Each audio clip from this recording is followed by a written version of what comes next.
যদি মনে থাকে ধৈর্য তাহলে স্বপ্ন সত্যি হতে বাধ্য। This is Ron Islam here, welcome to our Haksa online college. আজকে তোমাদের সাথে যে ভিডিওটি নিয়ে এসেছি সেটি হচ্ছে ক্লজ অ্যান্ড ফ্রেজের দ্বিতীয় পার্ট। তো আমরা যদি ক্লজ অ্যান্ড ফ্রেজের দ্বিতীয় পার্ট নিয়ে আলোচনা করি তাহলে সেখানে আলোচনা করতে হবে নাউন ক্লজ কি, নাউন ফ্রেজ কি। আমি একসাথে মিলিয়ে তোমাদেরকে করাবো যাতে হচ্ছে কোনো সমস্যা না হয়। তো দেখো, আগেই কিন্তু আমরা ফ্রেজ এন্ড ক্লজের পার্থক্য করে ফেলেছি পূর্ববর্তী ভিডিওতে। তো এখন আমরা দেখব যে নাউন ক্লজ আর নাউন ফ্রেজ এই দুটার মধ্যে বেসিক পার্থক্যটা কি এবং কিভাবে আসে প্রশ্নগুলো। তাহলে দেখো, আগে আমাদেরকে শিখতে হবে যে নাউন ক্লজ কি, নাউন ক্লজ কিভাবে চিনব। নাউন ক্লজকে চেনার জন্য আমার 5টি উপায় আছে। কতটি উপায় আছে? 5টি। ঠিক একইভাবে নাউন ফ্রেজকে চেনার জন্য আমার 5টা উপায় আছে। তাহলে আমরা দেখি উপায়গুলো কি কি। সাবঅর্ডিনেট ক্লজ, আমরা কিন্তু শিখেছি সাবঅর্ডিনেট ক্লজ মার্কার যুক্ত থাকলে সেটাকে বলবো আমরা সাবঅর্ডিনেট ক্লজ, অথবা সংক্ষেপে ডাব্লিউএইচ, ওয়ার্ড, দ্যাট, হুইচ এগুলো থাকতে পারে। সেগুলো দ্বারা বাকি অংশ যা থাকে সেটাকে বলবো আমরা সাবঅর্ডিনেট ক্লজ।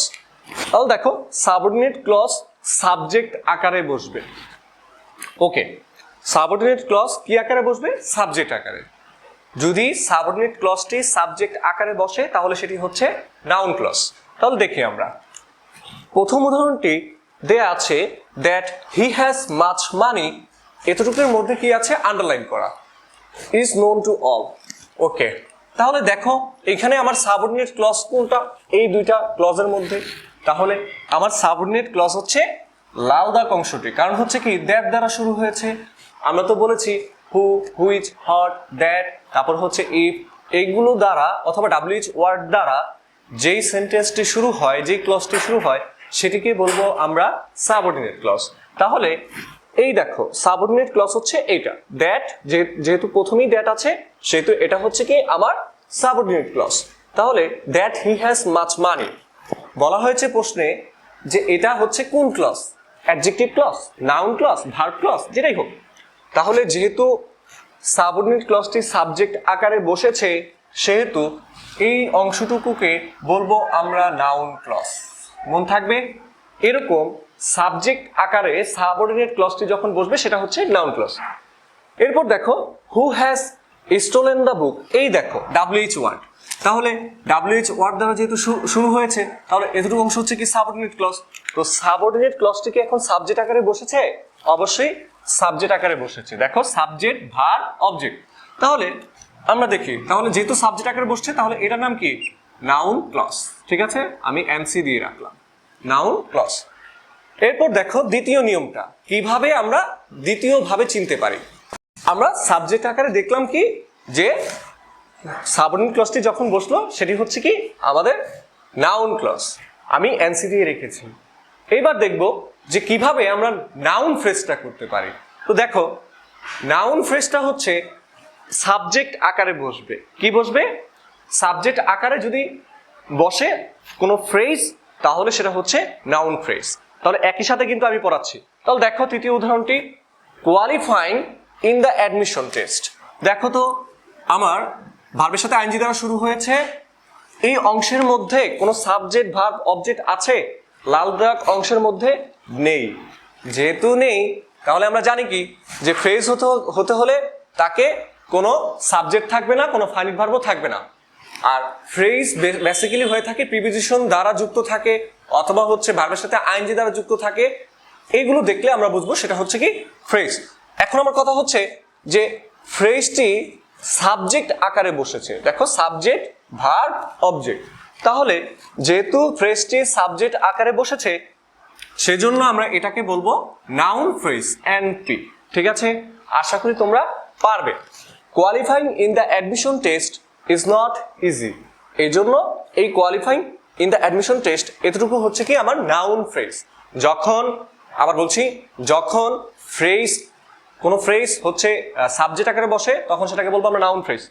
যখন কোনো ক্লজ অর্থাৎ সাবঅর্ডিনেট ক্লজ সাবজেক্ট আকারে বসে তখন সেটাকে বলবো আমরা সাবঅর্ডিনেট ক্লজ অথবা নাউন ক্লজ। ঠিক আছে, ওকে। এরপর দেখো 2 নম্বর অপশনটি, ক্লজ অবজেক্ট আকারেও বসতে পারে। ঠিক একইভাবে ফ্রেজও অবজেক্ট আকারে বসতে পারে। ঠিক আছে, তাহলে আমরা একই সাথে কিন্তু শিখছি, ফ্রেজ অবজেক্ট আকারে বসতে পারে, আবার হচ্ছে ক্লজ অবজেক্ট আকারে বসতে পারে। ঠিক আছে, তাহলে দেখি অবজেক্ট আকারে কিভাবে বসে। দেখো এইখানে 4 নম্বর উদাহরণটি, I know that he has done it. ঠিক আছে, ওকে, তাহলে দেখো তো এখানে সাবজেক্ট কোনটা, আই হচ্ছে সাবজেক্ট, নো হচ্ছে ভার্ব, ঠিক না? আর ক্লজটা শুরু হয়েছে কোথা থেকে, এই যে দ্যাট। আমরা জানি কি যে হু, হুইচ, হট, দ্যাট যাই থাকুক সেটা দ্বারা যদি কোনো বাক্য শুরু হয় তাহলে পরের অংশটুকু হচ্ছে আমার সাবঅর্ডিনেট ক্লজ। তাহলে দেখো তো এই যে সাবঅর্ডিনেট ক্লজটি কি আকারে বসলো এখন, সাবজেক্ট ভার্ব তারপরে কি অবজেক্ট, তাহলে এটা হচ্ছে অবজেক্ট। অবজেক্ট আকারে যেহেতু বসেছে সেহেতু আমরা এটাকে বলবো কি, নাউন ক্লজ। ঠিক আছে, এনসি। আশা করি তোমরা পারবে। এরপর দেখো পরেরটি, অর্থাৎ 5 নম্বর উদাহরণটি যদি দেখো, 5 নম্বর উদাহরণটি যদি দেখো তাহলে দেখবা I know the names of those girls. আচ্ছা, এখন এটা কি, এটা হচ্ছে সাবজেক্ট, এটা কি, এটা হচ্ছে ভার্ব। তাহলে এতটুকু অংশ দেখো তো এখানে কি কোনো ক্লজ ঘটেছে, দ্যাট, হুইচ এগুলো আছে, নাই। অথবা এখানে দেখো তো এই যে the names of those girls, এখানে দেখো কোনো সাবজেক্ট ভার্ব আছে, নাই। যেহেতু নাই তাহলে সেটা হচ্ছে কি আমার ফ্রেজ। এখন এটা কি ফ্রেজ, এটা নাউন ফ্রেজ, কারণ কি ফ্রেজটা তোমার অবজেক্ট আকারে বসেছে, সেহেতু আমরা বলবো এটাকে এনপি অর্থাৎ নাউন ফ্রেজ। ঠিক আছে, আমি আরো কিছু উদাহরণ দিয়ে দিব, আমার শীটে অনেকগুলো উদাহরণ দেওয়া আছে, চাইলে আপনারা নিয়ে পড়তে পারেন। এরপর দেখো 3 নম্বর, প্রিপোজিশন আকারে বসতে পারে। ওকে, শোনো, প্রিপোজিশনের পর WH, ওয়ার্ড, দ্যাট যাই থাক সেটা হচ্ছে কি আমার নাউন ক্লজ। আবার বলছি, একটু খাতায় নোট দাও, প্রিপোজিশনের পর দ্যাট মানে যে কোনো সাবঅর্ডিনেট ক্লজই থাক সেটা হচ্ছে কি আমার নাউন ক্লজ। তাহলে দেখি আমরা, আচ্ছা প্রিপোজিশনের পর কি বলেছি, যে কোনো দ্যাট অথবা হচ্ছে কি মানে হু, হুইচ, দ্যাট অথবা কোনো সাবঅর্ডিনেট ক্লজ থাকলে সেটাকে বলবো আমরা নাউন ক্লজ।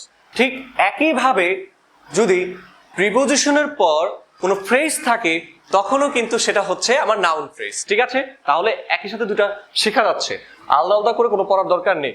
তাহলে দেখো আমরা উদাহরণের মাধ্যমে যাই, I can't understand the meaning of what he said. তাহলে দেখো তো একটু ভালো করে, অফটা হচ্ছে কি এখানে প্রিপোজিশন, তো অফ যেহেতু হচ্ছে প্রিপোজিশন, প্রিপোজিশনের পর কি আমার WH ওয়ার্ড আছে, হট, হুইচ, দেখো তো আছে না এখানে, এই যে হট। তাহলে হট দ্বারা মানে যা শুরু হয় সেটা হচ্ছে কি সাবঅর্ডিনেট ক্লজ, ঠিক না? তাহলে প্রিপোজিশনের পর আমরা কি পেলাম, সাবঅর্ডিনেট ক্লজ পেলাম। সেজন্য আমরা কি বলেছি, প্রিপোজিশনের পর সাবঅর্ডিনেট ক্লজ থাকলে সেটাকে বলবো আমরা নাউন ক্লজ, অর্থাৎ এটা হচ্ছে কি এনসি, নাউন ক্লজ। ঠিক আছে, এরপর উদাহরণটি দেখি, হি কেম টু আওয়ার হাউস। একটু ভালো করে দেখো, সাবজেক্ট, ভার্ব, আচ্ছা যাই হোক, আর টু হচ্ছে এখানে প্রিপোজিশন। তো প্রিপোজিশনের পর আছে কি আওয়ার হাউস। ঠিক আছে, আছে কি ভাইয়া আওয়ার হাউস। তাহলে আওয়ার হাউস এখানে কোনো ভার্ব আছে, ওই যে হট, হি সেড, সেড হচ্ছে ভার্ব, এখানে কি তার মতো সাবজেক্ট আছে বা ভার্ব আছে, নাই। যেহেতু ভার্ব নাই প্রিপোজিশনের পর তাহলে সেটাকে বলবো আমরা নাউন ফ্রেজ। ঠিক আছে, তাহলে এটা হচ্ছে এনপি। আশা করি তোমরা পারবে। এরপর দেখো 4 নম্বরটা বলেছি অ্যাপোজিশন। অ্যাপোজিশন মানেই হচ্ছে নাউন সম্পর্কে অতিরিক্ত তথ্য দেয়া বা অতিরিক্ত কিছু বাড়িয়ে বলা। ঠিক আছে, তাহলে অ্যাপোজিশন আকারে বসতে পারে ক্লজ এবং ফ্রেজ দুইটাই। তাহলে উদাহরণের মাধ্যমে আমরা দেখি যে দ্য নিউজ, এই দেখো এখানে নিউজটা হচ্ছে কি নাউন। ঠিক আছে, দ্য নিউজ দ্যাট, এই দেখো দ্যাট দ্বারা শুরু হয়েছে, তাহলে এটা হচ্ছে কি সাবঅর্ডিনেট ক্লজ। আচ্ছা, দ্য নিউজ দ্যাট হি ওয়াজ ইল। ঠিক আছে, যেহেতু নিউজটা সম্পর্কে বাড়িয়ে বলছে যে খবরটা ছিল সে যে অসুস্থ। ঠিক আছে, মানে খবরটা ছিল এমন যে সে অসুস্থ, তাহলে এই যে বাড়িয়ে বলছে সে অসুস্থ। ঠিক আছে, এটাই হচ্ছে কি আমার অ্যাপোজিশন। নাউন সম্পর্কে যখন অতিরিক্ত বাড়িয়ে বলবো তখন সেটা হয় অ্যাপোজিশন। তো অ্যাপোজিশন যদি হয় আর সেটা যদি সাবঅর্ডিনেট কোনো ওয়ার্ড দ্বারা শুরু হয়, যেমন হচ্ছে দ্যাট, হুইচ, হট, ইফ এগুলো দ্বারা শুরু হয়, তখন সেটাকে বলবো আমরা কি ক্লজ, নাউন ক্লজ অর্থাৎ এনসি। ঠিক আছে, ওকে। এরপর তৃতীয় উদাহরণটি দেখো, পরের উদাহরণটি, সৌরভ, আচ্ছা সৌরভ হচ্ছে কি এখানে নাউন। তো সৌরভ, সৌরভ কি সেটা আমরা জানি না। Sourav captain of our class. দেখো আমি যদি এই ক্যাপ্টেন অফ আওয়ার ক্লাস এটা না বলে যদি বলতাম সৌরভ ইজ আ জেন্টেল বয়, তাহলে কিন্তু বাক্য হয়ে যায়। কিন্তু এইখানে কি বাড়িয়ে বলছি, Sourav captain of our class. ঠিক আছে, এতটুকু কি বাড়িয়ে বললাম না? দেখো তো, আর বাড়িয়ে বলার পর এখানে একটু খেয়াল করবা যে এখানে কি কোনো আমার ভার্ব অথবা সাবজেক্ট আছে কিনা, নাই। এতটুকু অংশে ভার্বও নাই, সাবজেক্টও নাই। তাহলে এটা হচ্ছে ফ্রেজ। তাহলে এটা কোন ফ্রেজ? এটা হচ্ছে নাউন ফ্রেজ অর্থাৎ এনপি। ঠিক আছে, আশা করি তোমরা পারবে। কমপ্লিমেন্ট, তো কমপ্লিমেন্ট কি সেটা কিন্তু আমরা আগে দিয়েছি একটা ভিডিও, শর্ট একটা এমবেডেড কোশ্চেনের সাথে শর্ট একটা ভিডিও দিয়েছি, সেটা দেখে নেবেন। ঠিক আছে, অবশ্যই সেটা দেখতে হবে। ওকে, তারপর একটু বলে দিই কমপ্লিমেন্ট কি। কমপ্লিমেন্ট অবজেক্ট আকারে বেসিক্যালি হচ্ছে বসে থাকে, সাবজেক্টের অবজেক্ট আকারে। ঠিক আছে, তো সেটা এরকম হতে পারে, যেমন আমরা সংক্ষেপে কিভাবে কমপ্লিমেন্টটা শিখবো। হি, আচ্ছা শি লার্নস ইংলিশ, ইংলিশ। তো এখন শি লার্নস ইংলিশ, আমরা যদি বলেছিলাম ওই ভিডিওতে যে এই যে ভার্ব এইখানে যদি আমরা ইজ যুক্ত করে বাক্যটি পরিপূর্ণ করতে পারি তখন সেটা হচ্ছে কি আমার কমপ্লিমেন্ট। কিন্তু এই বাক্যটা কি ইজ যুক্ত করে মানে বাক্যটা সম্পূর্ণ হচ্ছে? দেখি তো, আমরা বলি শি ইজ ইংলিশ, হয় না, সে হয় ইংলিশ। এটা কি হয় নাকি? এটা হয় না। তাহলে এটা এইখানে ইংলিশটা হচ্ছে অবজেক্ট। কিন্তু এরকম যদি বলি শি লুকস বিউটিফুল, বিউটিফুল, তাহলে দেখো এখানে যুক্ত করি শি ইজ বিউটিফুল, অর্থাৎ এখানে হচ্ছে বাক্যটা, অর্থাৎ এটা হচ্ছে কি আমার কমপ্লিমেন্ট। ঠিক আছে, বোঝা গেছে? কমপ্লিমেন্ট মানে হচ্ছে এখানে শি এর পরিপূরক হচ্ছে বিউটিফুল, সে আছে বিধায় তো সুন্দর, ঠিক না? তাহলে সেই তো সুন্দর, মানে একে অপরের পরিপূরক বুঝালে সেটাকে আমরা অবজেক্ট বলবো না, সেটাকে বলবো আমরা কমপ্লিমেন্ট। ঠিক আছে, যেমন হানি টেস্ট সুইট, ঠিক আছে, মধু তো মিষ্টি হবে, এরকম বলেছিলাম। তো এখন দেখো কমপ্লিমেন্ট আকারে বসতে পারে সাবঅর্ডিনেট ক্লজটি। দেখি আমরা, উই নেমড আওয়ার হাউস, দেখো we named our house what he suggested. তাহলে এটা কি আকারে বসলো? আমার কমপ্লিমেন্ট আকারে বসেছে। আচ্ছা, we named our house what he suggested, মানে সে যেই নামটা পরামর্শ দিয়েছে অথবা সাজেস্ট করেছে সেই নামই আমরা কি করেছি, নামটা রেখেছি।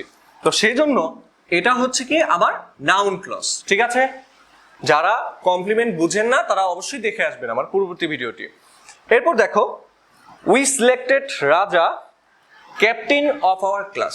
আচ্ছা দেখো উই সিলেক্টেড রাজা, ঠিক আছে, ক্যাপ্টেন অফ আওয়ার ক্লাস। আচ্ছা এখানে রাজাটাকে, রাজাই তো হচ্ছে ক্যাপ্টেন, তাহলে এই অংশটুকু হচ্ছে কি আমার কমপ্লিমেন্ট। এখন যেহেতু লাল দাগ দেওয়া আছে, এখানে আন্ডারলাইন করা আছে, তাহলে ক্যাপ্টেন অফ আওয়ার ক্লাস, এখানে কোনো কি সাবজেক্ট আছে, কোনো ভার্ব আছে? নাই। তাহলে এটা হচ্ছে নাউন ক্লজ। ঠিক আছে, এইভাবে আমরা করতে পারি। এরপর লাস্ট একটা টেকনিক হচ্ছে কি যে ফ্রেজগুলোকে আমরা অনেক সময় আলাদা আলাদা নিয়মে আসতে পারে, তো সেটা শেখার জন্য আমাদেরকে এদিকে খেয়াল করতে হবে। যেমনটা হচ্ছে ডিটারমাইনার, আর্টিকেল, অ্যাডজেক্টিভ, এগুলোর পরে নাউন ফ্রেজ বসবে। যদি ফ্রেজ থাকে তখন সেটা হবে নাউন ফ্রেজ। আবার বলছি ডিটারমাইনার, আর্টিকেল আর হচ্ছে অ্যাডজেক্টিভ, এগুলোর পর যদি কোনো ফ্রেজ থাকে তখন সেটা হচ্ছে কি আমার নাউন ফ্রেজ। তাহলে সেটার একটা উদাহরণ দিচ্ছি আমি। আই হ্যাভ নো, এই যে নোটা হচ্ছে এখানে ডিটারমাইনার, ঠিক আছে। তো ডিটারমাইনারের পর দেখো তো একটা ফ্রেজ দেওয়া আছে কিট অ্যান্ড কিন, তাহলে এটা হচ্ছে আমার নাউন ফ্রেজ। ঠিক আছে, যদি ডিটারমাইনার, অ্যাডজেক্টিভ অথবা আর্টিকেলের পর কোনো ফ্রেজ দেওয়া থাকে তখন সেটা হচ্ছে কি আমার নাউন ফ্রেজ। আশা করি নাউন ক্লজ এবং নাউন ফ্রেজ কি এগুলোর মধ্যে তোমাদের কোনো সমস্যা থাকবে না। যদিও কোনো সমস্যা থাকে সেই সমস্যাগুলোর উপর ভিত্তি করে আমরা আবার ভিডিও দিব, সমস্যা নেই। আর তোমরা যারা হচ্ছে নাউন ক্লজ ফ্রেজ সম্পর্কে আরো বেশি কিছু জানতে চাও অথবা বেশি সলিউশন করতে চাও, তাহলে হচ্ছে আমাদের থেকে এই বইটি নিতে পারো। সেটি হচ্ছে admission in English 2020 written and হচ্ছে এমসিকিউ। এখানে হচ্ছে ক্লজ দেওয়া আছে 117 পৃষ্ঠায়, 117, 118 পৃষ্ঠায় গেলেই আমরা নাউন ক্লজটি পেয়ে যাব এবং নাউন ফ্রেজটি পেয়ে যাব। ঠিক আছে, এখান থেকে অনেক কোশ্চেন আছে, সেগুলো সলিউশন করতে পারেন। এটা সুলভ মূল্য হচ্ছে মাত্র 250 টাকা। ওকে, আসসালামু আলাইকুম।